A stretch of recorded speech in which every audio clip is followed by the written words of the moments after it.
Senhoras e senhores, sejam bem-vindos ao nosso segundo episódio da segunda temporada de H Plus News. E, como vocês já sabem, professor Pirata aqui para sempre tecer os comentários e fazer aí, trazer os episódios, as notícias de cada episódio que podem aparecer. O que vem aí pra gente, professor? Essa notícia chega torando, É- por assim dizer. Essa chega Chega quente. quente, flamejante. Nós vamos falar de política contemporânea.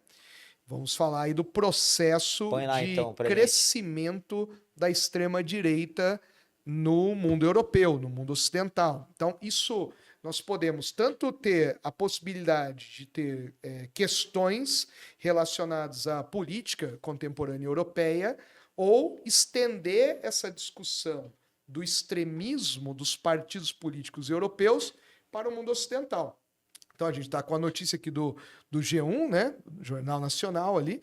Crescimento de partidos de extrema direita no Parlamento Europeu provoca preocupação internacional. O maior abalo foi na França, onde o presidente Emmanuel Macron decidiu dissolver o parlamento e convocar eleições legislativas antecipadas, né? Então nós tivemos eleições do Parlamento Europeu. Cada país da União Europeia tem sua própria constituição, seu modelo político. Então você tem modelo que é monarquia parlamentarista, como a Espanha, tem modelo que é republicano parlamentarista, como a França. Então, nós temos aí a autonomia dos países, mas você tem um parlamento europeu e que ele acaba reproduzindo a vontade da sociedade europeia ou as demandas da sociedade europeia nesta grande casa legislativa que tem representantes de todos os membros da União.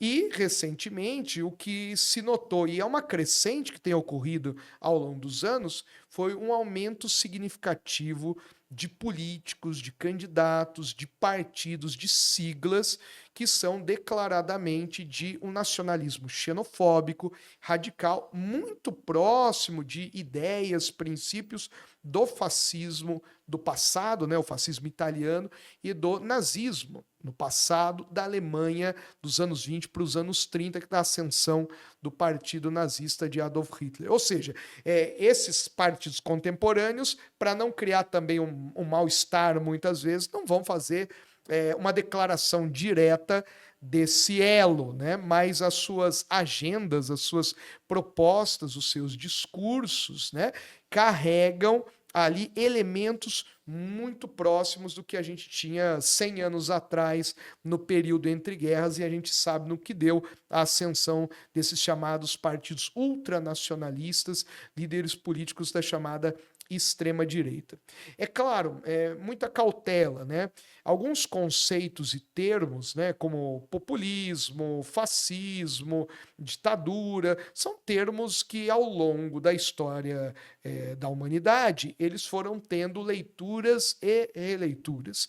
Então não espere você encontrar, né, no Irmãos Fraterni da Itália, né, que é um movimento político de extrema direita, não vai encontrar exatamente as mesmas características que estavam no partido fascista do Mussolini, mas nós teremos emparelhamentos, nós teremos paralelismos muito evidentes, né? Então, se no passado era muito claro o discurso antissemita, a perseguição à comunidade judaica, e não quero dizer que isso não ocorra hoje em dia, isso é presente também, mas hoje a gente tem um cenário novo na Europa, né? Os membros da União Europeia reclamam, muitos, né, muitos dos cidadãos, muitos dos membros da comunidade europeia reclamam da questão imigratória, seja de antigas áreas coloniais africanas ou mesmo de membros do leste europeu que acabam se deslocando para o lado ocidental.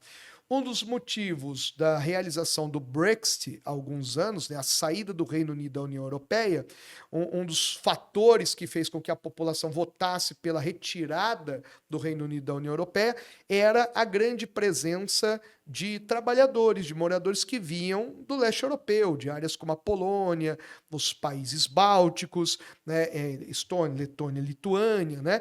E recentemente também você tem um outro cenário migratório, que é é o deslocamento de ucranianos com a guerra na Rússia, né?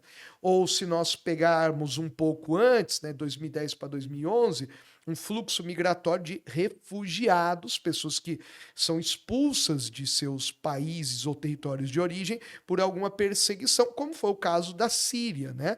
Na onda de protestos e rebeliões populares da Primavera Árabe, estoura a guerra civil na Síria, muitas pessoas se deslocam em direção à Turquia, da Turquia para a Europa Ocidental, países como a Alemanha, por exemplo. Não podemos também esquecer que ainda estamos vivendo problemas do capitalismo da crise de 2008. Professor, mas a crise econômica iniciada lá no setor imobiliário norte-americano, 2008, a gente está décadas, né, depois disso, né?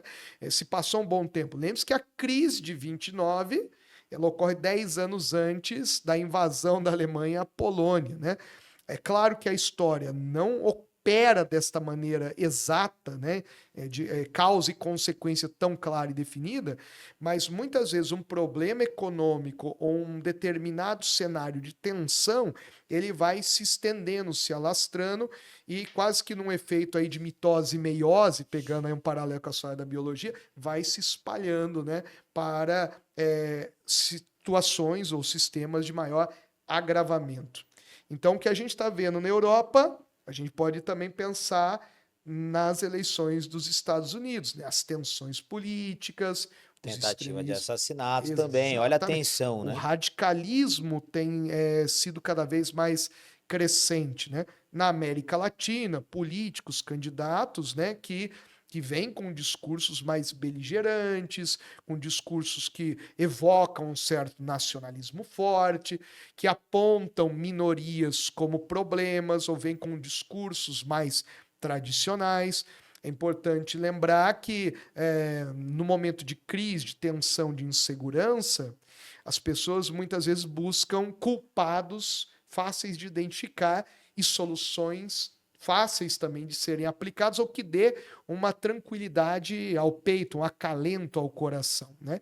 Adorno, Theodor Adorno, quando estudou a ascensão do fascismo e por que o fascismo seduziu tanta gente, ele considerava que a população, o homem comum, o homem medíocre, muitas vezes acaba se espelhando, né, em figuras que também têm a sua mediocridade, a sua maneira tacanha de interpretar o mundo. Ele é como eu, aquele líder é como eu, ele fala o que pensa, é autêntico, né? É isso mesmo. O problema é o imigrante, o problema é o africano, é o muçulmano, o problema é aquela minoria de gênero. Então, criamos esses espantalhos para atacar e isso acaba muitas vezes ocultando o real problema de como solucioná-lo, né?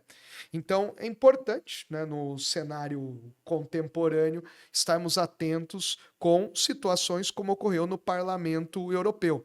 O Macron fez na França um tipo de cartada meio kamikaze, né? Sim. Porque quando ele Que já aconteceu em outros momentos. Exatamente. Né? Quando você dissolve o parlamento e convoca novas eleições, num cenário em que a extrema-direita estava em crescente, ele estava abrindo a possibilidade de que a extrema-direita fizesse parte também do parlamento francês. Jogadores de futebol, atletas, pessoas com influência midiática na França se posicionaram solicitando: olha, cuidado com o que você vai votar. E as eleições parlamentares da França não resultaram numa ascensão da extrema-direita. O que demonstra, então, que esse é um cenário ainda em tensão, em disputa, e ainda a gente vai encontrar nos próximos anos ainda desdobramentos dessas tensões do radicalismo político. Então, aviso aí para o estudante, fazer paralelos aí com o nazifascismo, período da crise de 29, lembrar da crise de 2008, o cenário imigrantes, o cenário refugiados e também aí os questionamentos. Será que a União Europeia vai resistir muito tempo a essa onda de nacionalismo, de desmembramento, de xenofobia, de euroceticismo? Guarde esse conceito com você, eurocéticos extrema-direita. Boa! Mais um tema quentíssimo. Essa temporada começou demais. Beleza, é isso aí. Fechou, professor. É isso. Ficamos por aqui. Espero que vocês tenham gostado. dá um joinha lá, compartilha, manda pros amigos, pros inimigos. E beijinho no ombro. E beijinho no ombro. Gostei. É isso. Valeu, gente. Falou. Beijo. Tchau.